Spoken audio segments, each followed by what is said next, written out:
Good morning to everyone present here. I'm Srinidhi Chakravarti and I'm from NTR Junior College for Women.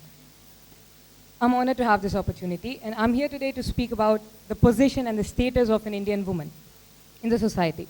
India is a land that's known for its magnificent temples, colorful cities, crowded streets, and many more.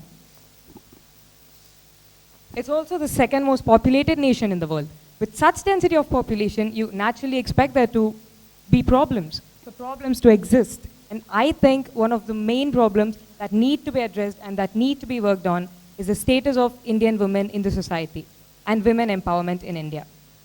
The Indian history on one hand venerates women in many societal dimensions, but on the other hand, it echoes of the challenges faced by women when compared to their male counterparts. India is a religiously and traditionally a very rich country, but these customs and traditions in our society have not evolved in the same pace as they have in other countries. Domestic violence in our country is so normalized, and even when the raids are so severe, it's carelessly dismissed. Our country is a country where people pray to goddesses and where mother is preached as God. Then why are women so carelessly dismissed? How do we expect a woman in the Indian society to fearlessly express her views when her representation is so relatively low?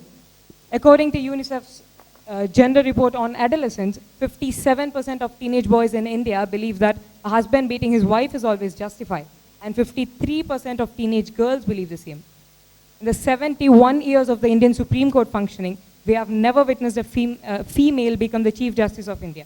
Nor have we seen any female become the Solicitor General or the Attorney General.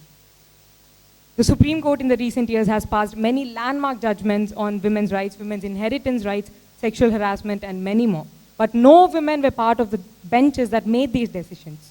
How can we as a country, as a nation, allow men to make laws for women?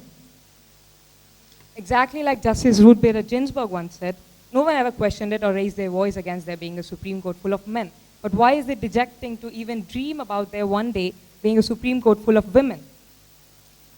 India's ranking in the Global Gender Gap Report fell to 112 from 108 in 2020.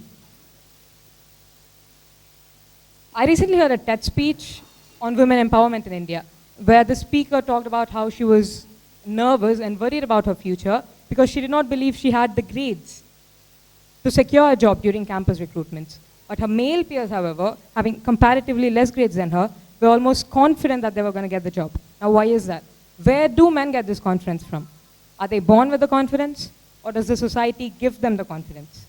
Simone de Beauvoir once said, one is not born a woman, but becomes one. We are socialized, we are programmed to be women. It's a good thing that the government of India is implementing schemes to improve women literacy. It's a great thing, really. But what is the use of education when we have no confidence? Education is fundamental towards upliftment and growth. But what is the use of education when the society makes us believe that we are not worthy of it? To make use of the courage and capacity of women, they should be provided with equal number of opportunities as men. In India, only 31% of chief human resource officers are women.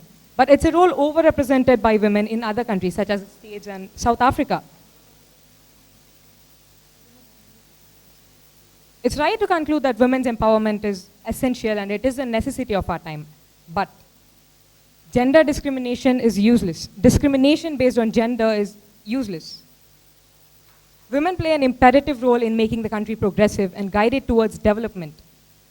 So if we want to see a brighter future for women in our country, empowering them means giving them a position where they can execute power. Thank you.